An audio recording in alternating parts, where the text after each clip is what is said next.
Movie की शुरुआत 5000 साल पहले दिखाते हुए होती है, जहां पर एक जालिम राजा की हुकूमत होती है। एक वक्त में ये शहर आज़ाद होता था, लेकिन अब इस जालिम राजा ने लोगों को अपना गुलाम बना लिया है और इनसे ज़मीन की खुदवाई करवा रहा है। असल में इसको एक ऐसी चीज़ की तलाश थी जो इसको जादुई ताकतें दे सके और ये इसके साथ साथ पूरी दुनिया पर हुकूमत कर सके। इस चीज़ से ये एक ऐसा ताज बनाना चाहता था जिसे पहनकर इसके अंदर सुपर हीरोज़ वाली ताकत आ जाएगी। यहाँ पर रूटीन के मुताबिक मजदूर काम कर रहे हो, अचानक एक मजदूर को वो पत्थर मिल जाता है जिससे ताज बनाया जा सके। राजा मजदूर से वो पत्थर हासिल कर लेता है और बहुत जल्द वो इस पत्थर से ताज बना लेता है। ताज पहन लेने से राजा को बहुत सारी जादुई ताकतें मिल जानी हैं। इस दौरान हम एक छोटे लड़के को देखते हैं जो जालिम राजा के खिलाफ खड़ा हो जाता है और लोगों से कहता है कि हमें इस जालिम राजा के आगे नहीं झुकना चाहिए। राजा को जब ये बात पता चलती है तो वो इस छोटे लड़के को मारने का हुक्म जारी करता है।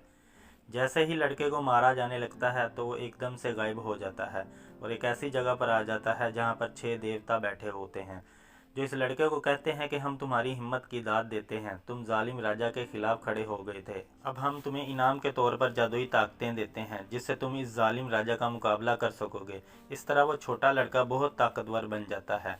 इसके बाद वो वापस जालिम राजा के महल में आ जाता है जहाँ पर जालिम राजा ताज पहन रहा होता है।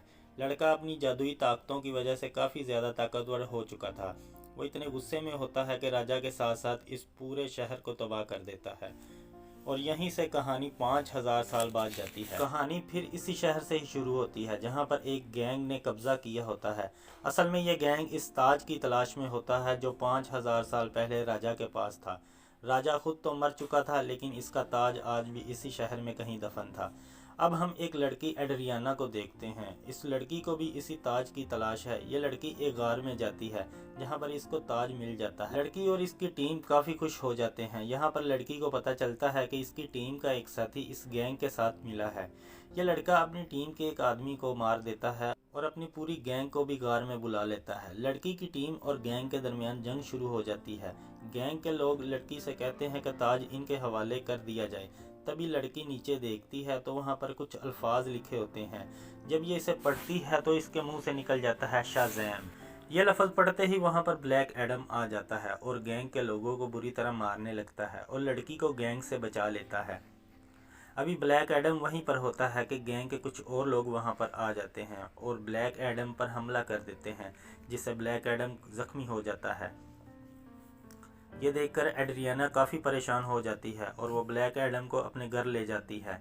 यहाँ पर ब्लैक एडम एड्रियाना के बेटे से मिलता है। ये बच्चा ब्लैक एडम को कहता है कि हमारे शहर पर कुछ बुरे लोगों ने कब्जा कर रखा है, आप हमारी मदद करें। ब्लैक एडम कहता है कि शहर अब मेरा नहीं है, मैं किसी की कोई मदद नहीं कर सकता। ये बात करके वो घर से बाहर आ जाता है और शहर में फिरने लगता है। इसके बाद हम एक लीडर को देखते हैं जिसका काम इस दुनिया में आने वाले सुपर हीरोज़ और विलन्स को रोकना होता है। दुनिया में ऐसे हालात रखने होते हैं जिसकी वजह से आम लोगों को कोई मुश्किल ना आए। यहाँ पर वो एक सुपर हीरो हाकमैन से बात कर रही हैं और इसे बताती हैं कि ब्लैक एडम वापस आ चुका है और अगर इसे रोका ना गया तो वो पहले से ज़्यादा तबाही मचा देगा। हाकमैन राज़ी हो जाता है और अपनी टीम को रेडी करने लगता है। ये सब सुपर हीरोज़ होते हैं। जल्द ही ये सब ब्लैक एडम को पकड़ने निकल जाते हैं। दूसरी तरफ गैंग के लोग एड्रियाना को ढूंढते इसके घर पहुंच जाते हैं क्योंकि इन्हें पता था कि ताज अब भी एड्रियाना के पास है। जैसे ही गैंग के लोग एड्रियाना पर हमला करने लगते हैं वहां पर ब्लैक एडम आ जाता है और एक बार फिर गैंग के लोगों से एड्रियाना की जान बच जाती है।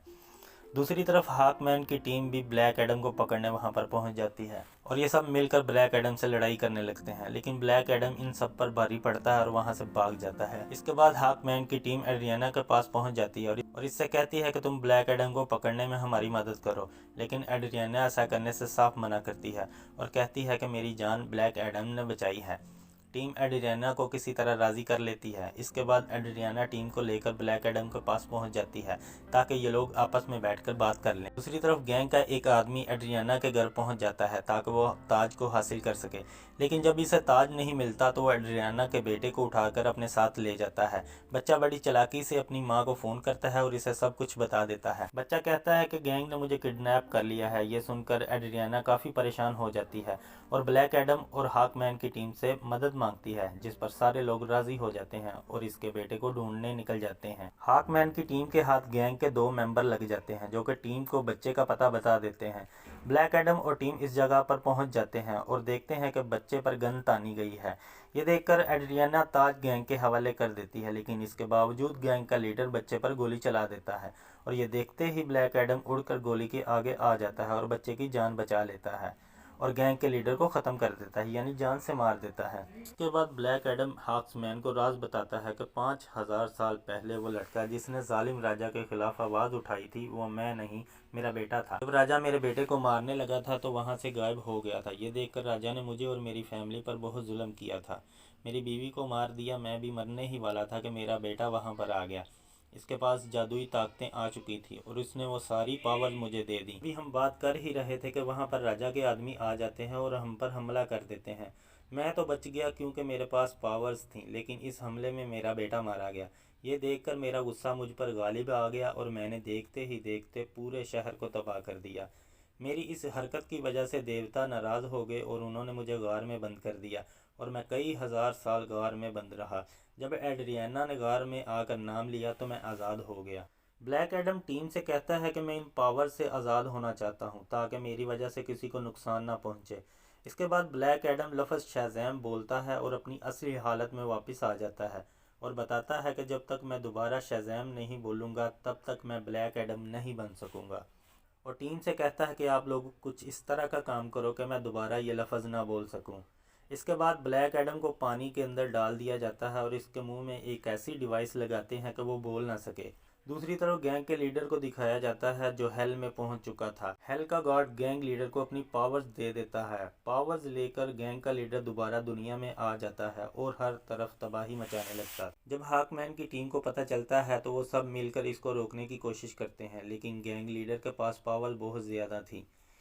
इसी दौरान टीम के मेंबर्स डॉक्टर फ्रेड मुख्तलिफ पावर्स यूज़ करते हुए गैंग लीडर का मुकाबला करते हैं, लेकिन सब बेसूद होता है और आखिरकार सब टीम मेंबर्स इस बात को जान जाते हैं कि गैंग लीडर का मुकाबला सिर्फ ब्लैक एडम ही कर सकता है। टीम मेंबर्स ब्लैक एडम से बात करते हैं और ब्लैक एडम पानी से बाहर आते ही लफ्ज़ शाज़ैम बोलता है और अपनी सुपर पावर्स वाली हालत में आ जाता है।